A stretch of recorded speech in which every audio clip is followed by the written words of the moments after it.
बिस्मिल्लाहिर्रहमानिर्रहीम। आज हम प्रॉब्लम सॉल्विंग देखेंगे, किस तरीके से हम कंप्यूटर के प्रोग्राम्स लिख सकते हैं और किस तरीके से हम अगर कोई हम प्रोग्राम लिखना हो तो उसके क्या स्टेप्स होंगे, क्या तरीकाकार होगा, किस तरीके से हम जो है समझेंगे कि भाई क्या करना है, कैसे करना है और उसके लिए क्या क्या दरकार है। तो हमने यहाँ पे कोई भी प्रोग्राम को लिखने के लिए यहाँ पे कुछ स्टेप्स डिफाइन किया, जिनको अगर हम उनके थ्रू चलेंगे, उस हिसाब से चलेंगे तो हमारे लिए सही तरीके से प्रोग्रामिंग करना, किसी प्रॉब्लम का सोल्यूशन, सॉफ्टवेयर डेवलप करना, सॉफ्टवेयर बनाना हमारे लिए आसान हो जाएगा। जिसमें सबसे पहले प्रॉब्लम आइडेंटिफिकेशन है, जिसे हम ये भी कह सकते हैं कि मसले का तयन है कि मसला है क्या, क्या बनाना क्या है, आपसे कहा क्या गया है, आप किस चीज के लिए काम करें, क्या बनाना है आपको। और फिर है specify the requirements. Specify the requirement का मतलब क्या है कि आप ये ज़रूरतें वजाहत करें, यानी कि इस प्रोग्राम के अंदर डिटेल तौर पर क्या क्या चीज़ें जो हैं दरकार हैं, इसको खूब अच्छी तरीके से इसको मालूम करना और उसको लिखना बाकायदा, इसको हम कहते हैं स्पेसिफाई द रिक्वायरमेंट। फिर है हमारे पास एनालाइज प्रॉब्लम। एनालाइज प्रॉब्लम के मसले का तज्जिया करना। यहाँ पे आम तौर पे इस तरह होता है कि हम अगर कोई हमारे बहुत बड़ा मसला हो तो हम क्या करते हैं, उसको छोटे छोटे मसले में डिफाइन कर लेते हैं और फिर उस छोटी छोटी प्रॉब्लम्स को सॉल्व करते हैं और फिर उसको सबको जमा करके हम एक उस बड़े मसले का हल हासिल कर सकते हैं। एनालाइज प्रॉब्लम कई तरीके से हो सकती है, यहाँ पे हम एक ख़ास तरीके से इसको डिस्कस करेंगे। और फिर हमारे पास डिज़ाइन एल्गोरिथम है और ड्रॉ फ्लो चार्ट है।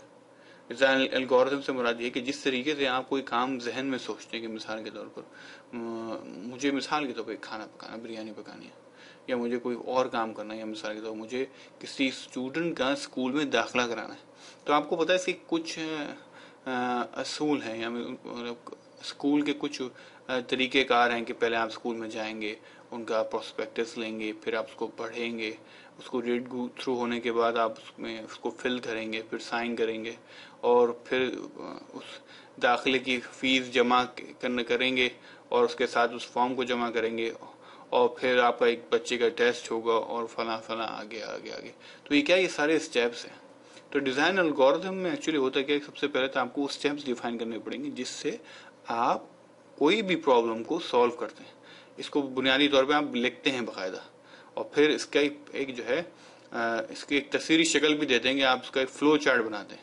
फ्लो चार्ट क्या होता है, ये एक तरीके का जो आपने अभी जो सारे स्टेप्स लिखे हैं उन स्टेप्स का एक डायग्रामेटिक तरीकाकार है उसको रिप्रेजेंट करने का, ये हम लिखेंगे आगे। और फिर हम राइट प्रोग्राम, यानी हम यहाँ प्रोग्राम लिखते हैं, फिर यानी कोड करते हैं जिस लैंग्वेज के अंदर आपको इस प्रोग्राम को लिखना है, आप उस प्रोग्राम को उस लैंग्वेज में लिखते हैं। फिर टेस्ट एंड डिबगिंग है, फिर इसको टेस्ट करते हैं बाकायदा। इसमें इसकी बहुत किस्म की टेस्टिंग होती है। प्रोफेशनल लाइफ के अंदर तो उसके बहुत से डेवलपमेंट के दौरान भी होती हैं, बाद में भी होती हैं, लेकिन हम क्योंकि यहाँ पे एक चीज़ों को आसान तौर पर करें तो हम यहाँ यही कहेंगे कि भाई प्रोग्राम लिखने के बाद टेस्टिंग है, डिबगिंग है, फिर उस प्रोग्राम की इम्प्लीमेंटेशन है। जो भी आपने प्रोग्राम का मिसाल के तौर पर अगर आपने स्कूल या मदरसे के लिए प्रोग्राम बनाया तो अब क्या है, उस प्रोग्राम को आप वहाँ जाके इम्प्लीमेंट करेंगे, वहाँ उसको इंस्टॉल करेंगे, सही है, यूजर्स को सिखाएंगे, फिर इसको आप मेंटेन करना है प्रोग्राम को, ठीक है, अगर कोई इसमें एनहेंसमेंट है या उसमें कोई नई चीज़ चाहिए, कोई ख़ास बात है। और फिर document the program, total program की एक डॉक्यूमेंटेशन भी होनी चाहिए, सही है। तो ये 9 स्टेप्स है बुनियादी तौर पर जो आप किसी भी प्रोग्राम को बनाने के लिए सॉल्व करेंगे। आइए सबसे हम पहले देखते हैं कि प्रॉब्लम आइडेंटिफिकेशन क्या है। आमतौर से प्रॉब्लम आइडेंटिफिकेशन जो है ये बहुत इंपॉर्टेंट है कि मिसाल के तौर पर आप डेंटिस्ट के पास गए, आपने कहा कि मेरा जो है दाढ़ में दर्द था और उसमें बदलना कोई दूसरा दाढ़ निकाल दिया, यानी मसला कुछ और था और आपने डेंटिस्ट ने क्या किया, सोल्यूशन कुछ और दे दिया। पेट में दर्द की दवाई के लिए गए थे और उसने जो है किसी और चीज़ की दवाई दे दी, तो अब क्या होगा, मसला ख़राब हो जाएगा। तो सबसे पहला काम जो है वो ये मालूम करना है कि भाई प्रॉब्लम एक्चुअली है क्या। प्रॉब्लम आइडेंटिफिकेशन जो है ये काफ़ी मुश्किल काम है क्योंकि किसी की बात मालूम कर, किसी भी आदमी की ज़रूरतों को सही तरीके से मालूम करना ये आसान काम नहीं है। आमतौर से ऐसा होता है कि बात सब ऐसा भी होता है कि हम जब किसी के पास जाते हैं कोई प्रोग्राम बनाने, तो वो हमको खुद सही रिक्वायरमेंट्स नहीं देता कि उसे सही में चाहिए क्या है, सही तरीके से वो हमें नहीं बता पा सकता। कभी कभी ऐसा होता है जो शख्स जाता है वो सही तरीके से मालूम नहीं कर पाता। तो ये एक जोक है कि एक्चुअली कि कस्टमर जो था हमारा, जो बंदा था जिसको सॉफ्टवेयर बनवाना था, वो चाह क्या रहा था और बना क्या। हाँ, वो चाह ये रहा था, और जो आगे कंपनी में बताया गया, जो बिजनेस कंसल्टेंट उसके पास गया था, उसने बताया भाई इसको चाहिए ये है। और फिर हुआ क्या, हमारे प्रोग्राम ने इसको लिखा इस तरीके से, तो यकीन ये जो बनाया ये तो वो चाहता नहीं था। तो ये बहुत आम सिचुएशन है, और ये बहुत इंपॉर्टेंट है किसी भी सॉफ्टवेयर डेवलपमेंट में कि सबसे पहले इस बात को सही तरीके से आइडेंटिफाई किया जाए कि एक्चुअल प्रॉब्लम है क्या। जैसे कि हमने प्रॉब्लम आइडेंटिफिकेशन में देखा कि सबसे ज़्यादा मुश्किल काम ये होता है कि सही तरीके से आइडेंटिफाई किया जाए, मालूम किया जाए कि यूज़र चाहते क्या। इसी तरीके से अगर हम और ज़्यादा अगर हम जब जब डिटेल में जाते हैं और यूज़र्स के पास बार बार जाके उनसे उनकी ज़रूरियात और उसकी वजाहत लेते हैं, तो ये इसमें कुछ वक्त लगता है। तो हम इसको क्या करते हैं, इसको लिखना शुरू करते हैं और इसको बहुत डिटेल तौर से इसको लिस्ट डाउन करते हैं, इसको लिखते हैं। जितनी अच्छी हमारे पास हमने रिक्वायरमेंट्स यूज़र से लेंगे, उतना अच्छा हम सॉफ्टवेयर बनाएंगे। टेक्निकल टर्म्स में जो हम ये रिक्वायरमेंट जो लेते हैं और उसको लिखते हैं, इस डॉक्यूमेंट को सही, इसको हम कहते हैं सॉफ्टवेयर रिक्वायरमेंट स्पेसिफिकेशन, SRS के नाम से। ये आम तौर से सॉफ्टवेयर इंडस्ट्री में मशहूर है। आमतौर से इसका फॉर्मेट इस तरीके से होता है कि इसमें इसका purpose, definition, system overview, reference, overall description, और फिर पूरी की पूरी उसकी रिक्वायरमेंट्स होती है हर लिहाज से। ये तो एक स्टैंडर्ड फॉर्मेट है, ठीक है। तो जो आमतौर से हम लोग आमतौर पर सॉफ्टवेयर इंडस्ट्री में इस्तेमाल करते हैं। तो बात ये समझ में आई कि रिक्वायरमेंट्स गैदर करना, रिक्वायरमेंट्स हासिल करना यूज़र से कि वो क्या चाहता है, उसकी पूरी वजाहत को लिखना, ये निहायत ही ज़रूरी है किसी भी सॉफ्टवेयर को डेवलप करने में। आइए अब हम तीसरा इसका स्टेप देखते हैं कि प्रॉब्लम को एनालाइज करना, यानी मसले का हल तजवीज़ करना। रिक्वायरमेंट स्पेसिफिकेशन के बाद आप एनालाइज करते हैं प्रॉब्लम को। इससे मुराद ये है कि आप जो भी आपका मसला होता है, सही है, इसको हम क्या कहते हैं, छोटे छोटे इसको तोड़ लेते हैं। छोटे छोटे मसाला, यानी मिसाल तो एक बड़ी प्रॉब्लम है, इसको छोटी छोटी प्रॉब्लम्स में तोड़ लेते हैं, यानी उसमें और ज़्यादा उसमें हम डीप जाते हैं, उसमें और सोचो फिक्र करते हैं और कोशिश करते हैं कि इस पूरी प्रॉब्लम को जो है हम टुकड़ों में तकसीम करके उन टुकड़ों को पहले हम सॉल्व करें और उसको सबको ऐड करके सबको जमा करके हम उस पूरी प्रॉब्लम का सलूशन हासिल कर लें। तो इसमें कई तरीके हैं। इसमें टॉप डाउन अप्रोच है, बॉटम अप्रोच है, बहुत सारी अप्रोचेस हैं जिसके जरिए हम प्रॉब्लम को एनालाइज कर सकते हैं, सही है ना। तो हम यहाँ पे जो अप्रोच देख रहे हैं वो अप्रोच जो आपके पास आपकी टेक्स्ट बुक में बयान की गई है, इसमें टॉप डाउन अप्रोच है जो बिल्कुल ऐसी है जिसमें आप क्या करते हैं, आप जो भी आपकी प्रॉब्लम होती है इसको क्या डिफरेंट टुकड़ों में तोड़ लेते हैं। इसको हम ये कह सकते हैं कि सब सिस्टम्स में तोड़ लेते हैं, यानी बड़ा सिस्टम को छोटे छोटे सिस्टम्स में तोड़ लेते हैं और फिर हम उन सिस्टम्स को उस पर काम करते हैं और उसको देखते हैं वो कैसे सब सॉल्व हो सकते हैं, उस प्रॉब्लम को सॉल्व करते हैं। और बिल्कुल ये वही चीज़ है जैसे कि डिवाइड एंड कॉन्कर, कि क्या है, बड़ा मसला है तो उसको हल करना मुश्किल है, तो उसको छोटे छोटे मसलों में तोड़ के उन मसाइल का हल हासिल करना और उससे जो इस पूरी प्रॉब्लम को सॉल्व कर लेना। ये एनालाइज प्रॉब्लम में और बहुत से तरीके हैं, किस तरीके से हम इस प्रॉब्लम को एनालाइज कर सकते हैं और किस तरीके से हम उसको देख सकते हैं, ठीक है ना। एडवांस क्लासेस में, आगे वाली क्लास में हम इसमें देखेंगे कि और क्या अप्रोचेस हो सकती हैं जिनके जरिए हम प्रॉब्लम को एनालाइज कर सकते हैं। तो एनालाइज प्रॉब्लम में क्या है, हमें मसले का तज्जिया करना है, जिसमें हम ये देखने दिए गए मसले किस तरीके से हल हो सकते हैं, कौन कौन सा हल बेहतरीन हल है और कौन सा हल कंप्यूटर के जरिए आसानी से हल हो सकता है, सही है। यानी इसमें हम थोड़ा डिटेल जाते हैं। आइए अब इसके बाद हम देखते हैं कि एल्गोरिथमिक डिजाइन और फ्लो चार्ट क्या होता है।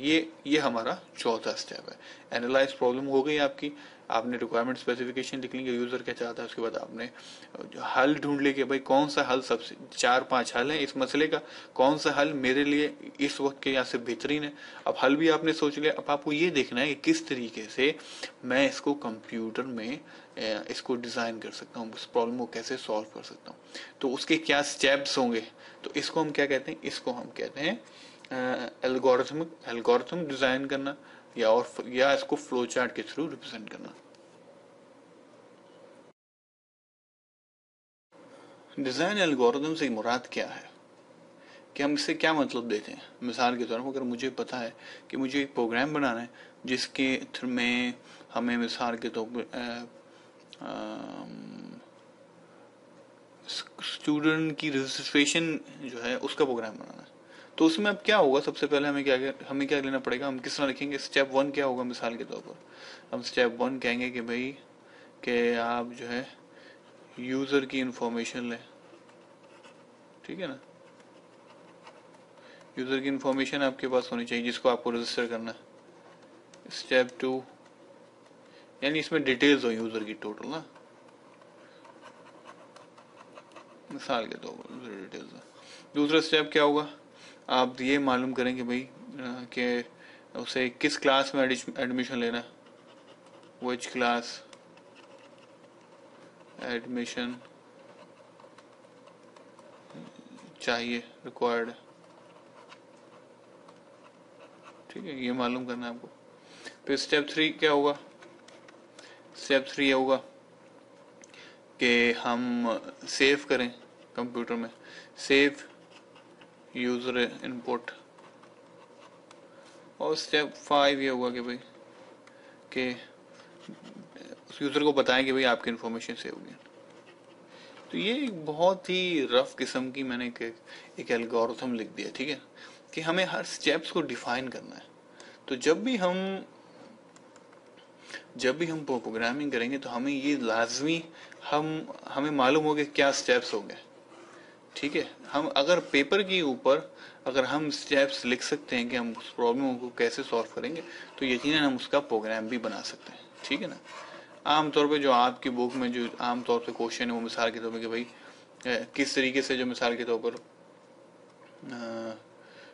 दो, अगर आपसे कहा जाए कि भाई एक ऐसा प्रोग्राम बनाए जो 2 नंबर्स को सम करे, तो सबसे नंबर स्टेप 1 क्या होगा इसका स्टेप 1 ये होगा कि 2 नंबर इनपुट ले लें, ठीक है, इनपुट 2 नंबर्स, ठीक है। सेकंड स्टेप क्या होगा, सेकंड स्टेप हुआ ऐड दीज नंबर्स, ठीक है। और सबसे थर्ड स्टेप क्या हुआ, डिस्प्ले द रिजल्ट, ठीक है। तो ये तो बहुत सिंपल से मैंने एल्गोरिथम बना रहा हूँ, लेकिन लेटर ऑन जब आपके पास एक कोई बड़ा प्रॉब्लम आएगा तो क्या होगा, ये स्टेप्स बढ़ते चले जाएंगे। कई जगह ऐसा हो सकता है, मिसाल के तौर पर आप ये प्रोग्राम लिखा, आपसे आपके टीचर कहें या आपका टीचर कहेंगे भाई इसमें आप ऐसा प्रोग्राम लिखें, यहाँ पहले आप चेक भी करें कि जो नंबर इनपुट हो वो क्या हो, वो ग्रेटर देन 0, अगर ग्रेटर देन 0 ना तो दोबारा इनपुट लें, ठीक है, ऐसा हो। तो अब क्या होगा, यहाँ पे कुछ स्टेप ऐड हो जाएंगे। अब यहाँ पे आपके पास क्या हो, यहाँ पे आपको और स्टेप लिखने पड़ जाएंगे कि भाई यहाँ पे स्टेप लिखना पड़ेगा कि भाई कि नंबर्स जो हैं क्या वो ग्रेटर देन 0, अगर ग्रेटर देन 0 हो तो फिर प्रोग्राम आगे चले। तो ये सारे स्टेप्स को लिखना अपने सही प्रॉब्लम को आपको जब क्लियर होगी प्रॉब्लम तभी आप ये स्टेप लिख सकते हैं, और जितना डिटेल्स आप इन स्टेप में लिखेंगे उतना आपके लिए प्रोग्राम बनाना आसान हो जाएगा। और इसी स्टेप्स की रिप्रेजेंटेशन जो है वो क्या होगी, वो आपके फ्लो चार्ट से होती है। अब फ्लो चार्ट में डिफरेंट सिंबल है, हर चीज़ का एक सिंबल है। ये मिसाल के तौर पर कोई भी डिसीजन लेना हो आपको तो उसका सिंबल है, कहीं कोई इनपुट का सिंबल है, कहीं कोई आउटपुट का सिंबल है। तो जब हम फ्लो चार्ट पढ़ेंगे तो फिर हम इसको भी डिटेल तौर पे देखेंगे। लेकिन डिजाइन एल्गोरिथम में फ्लो चार्ट से क्या बात समझ में आती है, डिजाइन एल्गोरिथम ये बात समझ आती है कि आपको पेपर के ऊपर अगर आप वो सारी स्टेप्स लिख सकते हैं जिससे आपकी प्रॉब्लम सॉल्व होती है, तो ये आपका वो एल्गोरिथम हो जाएगा। डिफरेंट चीज़ों के बड़े प्री डिफाइंड एल्गोरिथम भी होते हैं। मिसाल के तौर पर अगर आपको कोई डेटा में सर्च करनी है, ठीक है, कोई डेटा में सर्च करनी है, एक फाइल है मिसाल के तौर पर 50 बच्चों के रिकॉर्ड है, तो उसमें आपको सर्च करनी, तो उसके ऑलरेडी बहुत सारे एल्गोरिथम बने हुए हैं, आप पहली मरतबा तो प्रोग्राम नहीं लिख रहे ना। इसी तरीके से क्या होता है, बहुत सी इस किस्म की सोल्यूशंस होते हैं जो ऑलरेडी मौजूद होते हैं, जो लोग पहले से साल के पहले से जो है देख चुके हैं कि भाई अगर हमारे पास ये प्रॉब्लम हो तो उसका ये सोल्यूशन हो, तो उसके बने बनाए सोल्यूशन होते हैं, उनकी थ्योरी मौजूद होती है, जिसको हम डिजाइन पैटर्न्स कहते हैं। तो हम क्या कर सकते हैं, हम उनको भी इस्तेमाल कर सकते हैं। तो सीधा और आसान जबान में हम इसको ऐसे कहेंगे कि मसले को हल करने के लिए एल्गोरिथम को डिजाइन करना पड़ता है, जिसके अंदर आप जो भी आपका मसला को हल करने के मराहिल होते हैं, जो स्टेप्स होते हैं, उसकी आप फहरिस्त लिख लेते हैं। इसको हम क्या कहते हैं, हम इसको एल्गोरिथम कहते हैं। और अगर उसी चीज की अगर हम रिप्रेजेंटेशन किसी पिक्चर्स के थ्रू करना चाहें, या हम कहना चाहिए तो उसके लिए हम फ्लो चार्ट इस्तेमाल करते हैं। आइए हम नेक्स्ट स्टेप देखते हैं, और अपने अगले लेक्चर्स में हम देखेंगे कि फ्लो चार्ट किस तरीके से बनता है, और एल्गोरिथम जब भी हम आगे अपने कोई भी प्रॉब्लम को सॉल्व करेंगे तो उसमें हम एल्गोरिथम भी अब बनाते हुए चले जाएंगे, फ्लो चार्ट भी बनाएंगे, कि आपको रियल तौर पे समझ में आ सके कि एल्गोरिथम लिखते कैसे और फ्लो चार्ट बनाते कैसे हैं।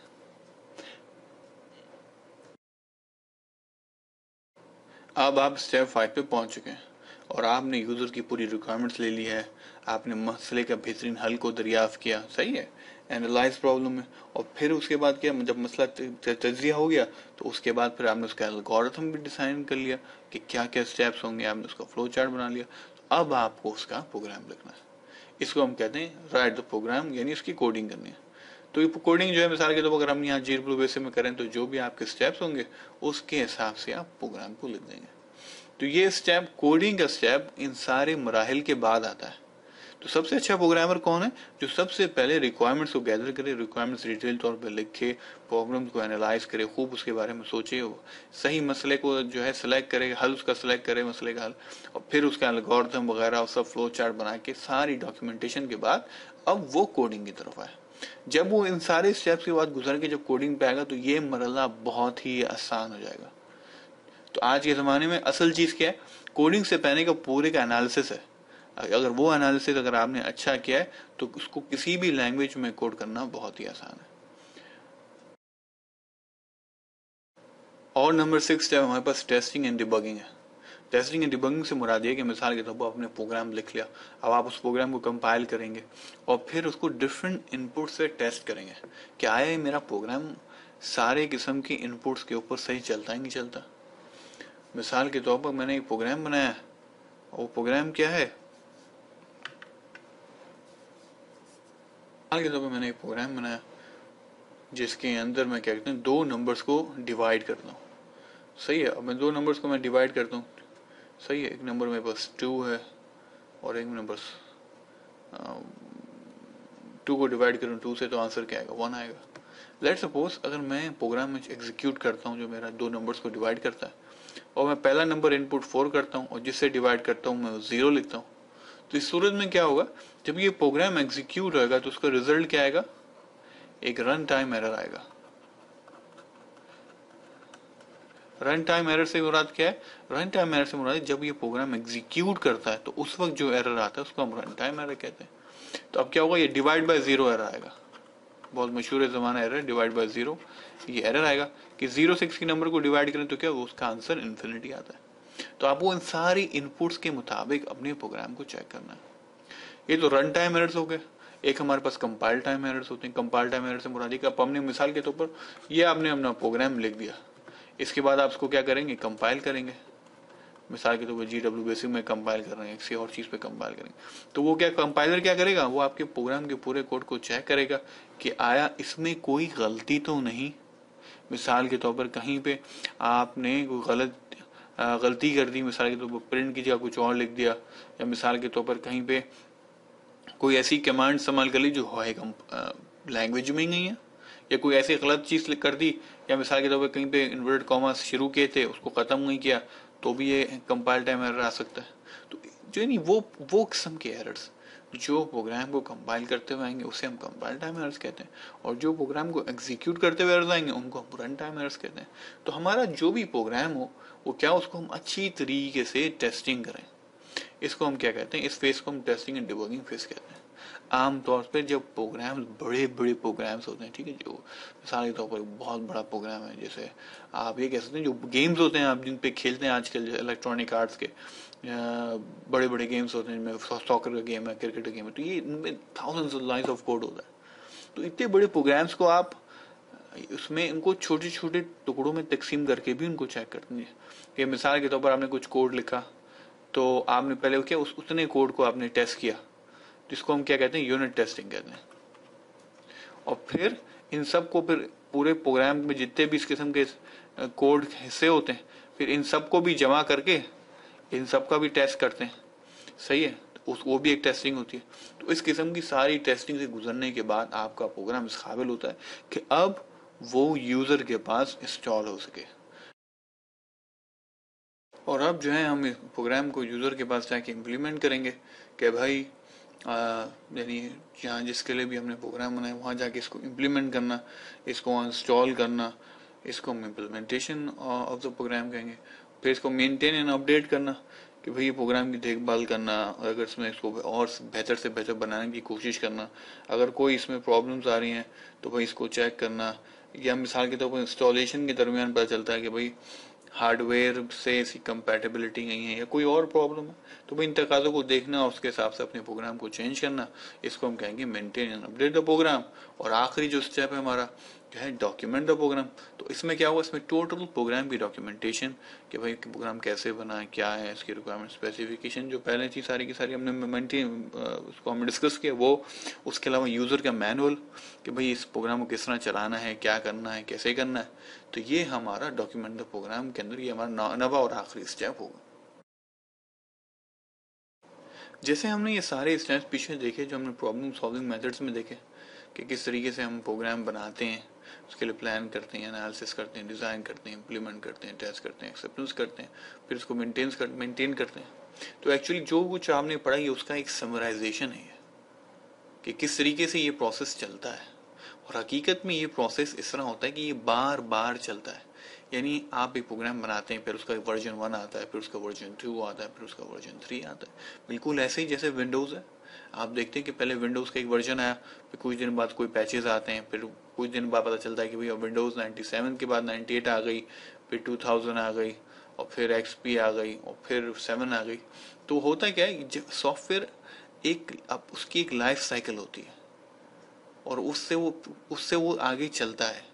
और जितना ये इस प्रोसेस में चक्कर घूमता है, बार बार इसमें चेंजेस आती हैं, अपडेट्स होती हैं, उतना सॉफ्टवेयर सबसे ज़्यादा स्टेबल हो जाता है। तो हकीकत में क्या होता है, हकीकत में ये प्रोसेस एक साइकिल है। बिल्कुल इसी तरीके से सॉफ्टवेयर डेवलपमेंट की और बहुत सी मेथडोलॉजीज हैं जो शायद हम इंशाल्लाह आगे डिस्कस करेंगे जब हम एडवांस क्लासेस में जाएंगे। आइए अब यहाँ पे हम लेक्चर ख़त्म करते हैं इंशाल्लाह, और उसके बाद हम फ्लो चार्ट्स और एल्गोरिथम एनालिसिस वगैरह के बारे में और ज़्यादा पढ़ेंगे।